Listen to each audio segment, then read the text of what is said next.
እንደተናገርኩት እንግዲህ የኦሮሞ ህዝብ ትግል ለረጅም ጊዜ ያደረገው ትግልና አሁን የኢትዮጵያ ሙስሊሞች የሚያደርጉት ትግል ይጋጫሉ ወይስ የትግል አጋር ናቸው የሚል ሐሳብ ያለው ነው። እንግዲህ አንዳንድ በማህበረሰብ ውስጥ የተነሱ ጥያቄዎችን ለመመለስ የተደረገ ንግግር ነው። በአጠቃላይ በኢትዮጵያ ውስጥም ሆነ በአካባቢ ውስጥ የእስልምና ሃይማኖትና የኦሮሞ ህዝብ ከጥንት ጀምሮ ሲደጋገፉና አብረው ሲሰሩ አብረው አንዱ ያንዱ ድል የሌላው ድል የሆነበት ያንዱ ሽንፈትና ያንዱ ክሽፈት ለሌላው አደጋ የነበረበት እንደሆነ የተናገርኩት አንዳንድ ያነሳዋቸው ምሳሌዎች አሉ። አንደኛው ምሳሌ እንደምታውቁት እስልምና በሰሜኑ አካባቢ ከገባ በኋላ ለ300 400 ዓመት ያህል እንደ መጤ ሲታይ የነበረበት የሚኖርበትም አካባቢ ብዙ ምርታማ ካለመሆኑ የተነሳ የሚሊተሪና የማህበራዊ አቅሙ ደካማ ስለነበረ በፈለገው ጊዜ የነበረው የአክሱም መንግስት ከዛ በኋላም የነበሩት መንግስታት እንደፈለጋቸው ሲዘርፉት የነበረበት ለረጅም ጊዜ ህዝቡም ራሱ የሃይማኖት ተከታይ ራሱ እንደ እንግዳ ራሱን ሲያይ የነበረበት ሁኔታ እንደነበረ ይሄንን የለወጠው በ13ኛው 12ኛው ክፍለ ዘመን አካባቢ በእስልምና ወደ ደቡብና ምስራቅ ደቡብ እንዲሁም ወደ ምዕራብ የኦሮሚያ አካባቢ በመስፋፋቱ አንደኛ ልማታማ ወደሆነና ምርታማ ወደሆነ አካባቢ መምጣቱ የኢኮኖሚ አቅሙን አጠናከረው። ሁለተኛ የኦሮሞ ማህበረሰብ እንደምታውቁት በገዳ ስርዓት የተጠናከረና ራባዶሪ በሚባል የመከላከያ ኃይል ያለው ስለነበረ እስልምና ወደዛ አካባቢ መምጣቱ ጠንካራ የሆነ የማህበራዊ ቤዝ ነው የሰጠው። ማህበራዊና ወታደራዊ ቤዝ ስለሰጠው እየተጠናከረና ግብር አልከፍልም እያለ ራሱን እንደ ሀገሬ ነው የሚል ስሜት እየተሰማውና ከሌሎች በአካባቢው የነበሩ የክርስቲያኑም ሆኑ ሌሎች መንግስታት ጋር ወደ ፍጥጫ ውስጥ የገባበትና የራሱን ሉዓላዊነት ያስከበረበት ሁኔታ እንደነበረ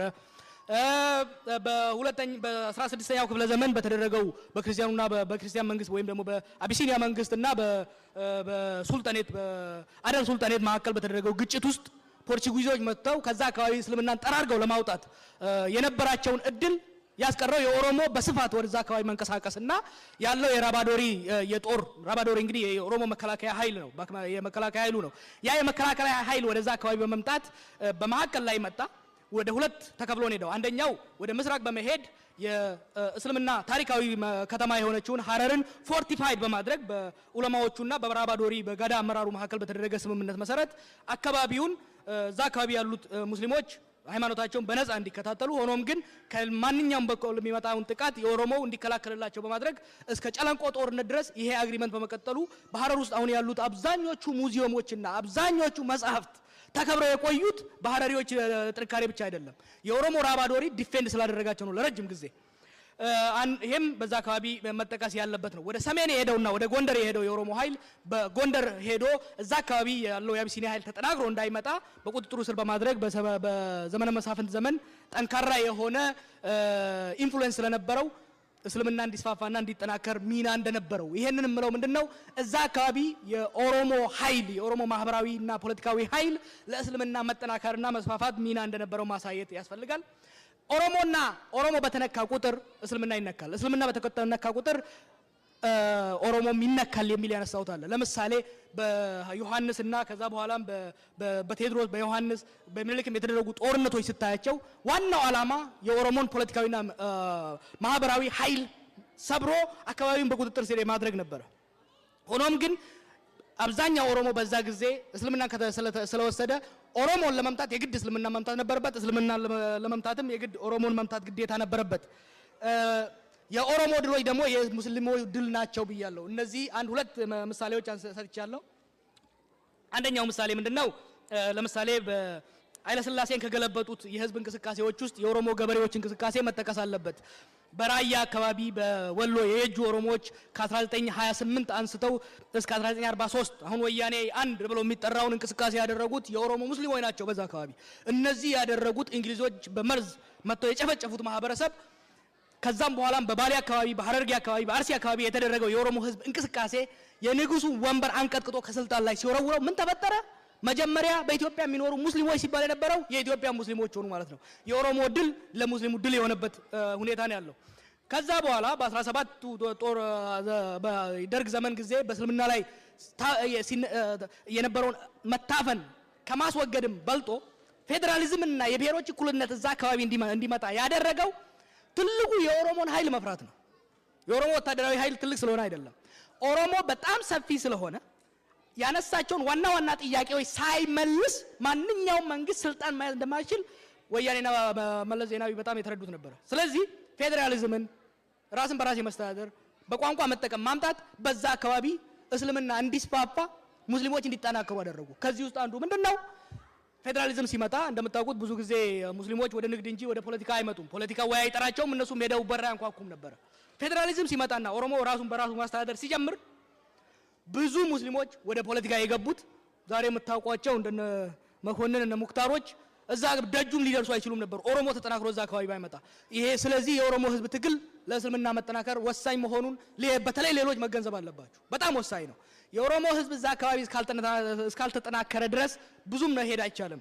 ከዛ በመቀጠል የቋንቋ አብዛኛው ሙስሊም እዛ አካባቢ እንደምታውቁት ኦሮሞ ነው። ከዛ የተነሳ የኦሮሞ ማህበረሰብ በራሱ ቋንቋ መማር፣ ሌላውም ሶማሌው፣ ሀረሪው ሌላው በቋንቋ መማር መጀመር፣ በራሱ ቋንቋ ማንበብና መጻፍና መልእክት መለዋወጥ መጀመሩና መቻሉ ሃይማኖቱ በስፋት እንዲስፋፋና ዛሬ መንግስትን ባንቀጠቀጠው ደረጃ እንዲመጣ ያደረገው የኦሮሞ ህዝብ ትግል መሆኑን መገንዘብ አለባችሁ። ይሄ ፕሮፓጋንዳ አይደለም፣ ፋክት ነው የምነግራችሁ። ስለዚህ ኦሮሞ ባልሆናችሁ ወገኖቻችን አካባቢ የኦሮሞን ህዝብ ትግል መደገፍ የራሳችሁን የሃይማኖትና ማህበራዊ ትግል መደገፍ ማለት ነው። ጎንደር ውስጥ ተከብራችሁ ጎንደር ውስጥ አክሱም ውስጥ ሞስክ መስራት የምትችሉት የኦሮሞ ህዝብ የአካባቢውን የፖለቲካ ኢንፍሉዌንስ ላይ የሚገባው ሚና ሲጫወት ብቻ ነው። ምክንያቱም አብዛኛው የናንተ ወንድሞች የሃይማኖት ወንድሞች ይሄ ማህበረሰብ ስለሆነ ይሄን መገንዘብ ወሳኝ ነው።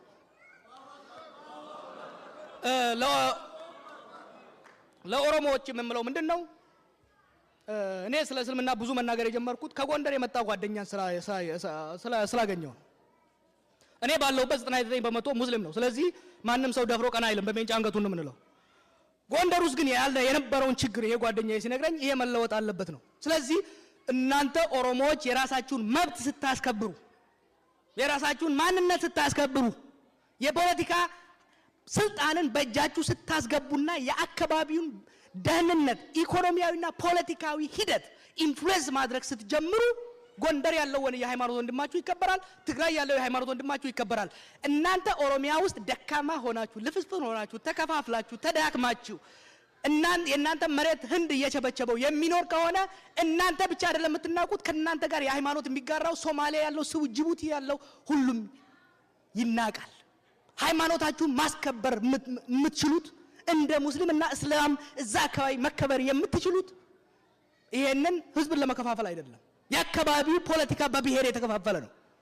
እንደ ብሔር ጠንካራ ሆናችሁ የራሳችሁን ጥቅም አስከብራችሁ የወንድሞቻችሁን ጥቅም ለማስከበር ስትንቀሳቀሱ ብቻ ነው። ከተዳከማችሁ እንደ ኦሮሞ ከተዳከማችሁ ለሌላውም ጠንቅ ነው የምትሆኑት፣ ላያቢሊቲ ነው የምትሆኑት። እንደ ኦሮሞ ከተጠናከራችሁና የአካባቢውን ፖለቲካ ኢንፍሉዌንስ ማድረግ ከቻላችሁ ለሌላውም ኩራት ተገን እንደ ገዳው ዘመን እንደ ራባዶሪው ዘመን ድጋፍ ተገን ልትሆኑ ትችላላችሁ። አመሰግናለሁ። ኡልፋ አላሁ አክበር ዳገለቶማ ነገያና ጅራዳ ሲዲን ጃለን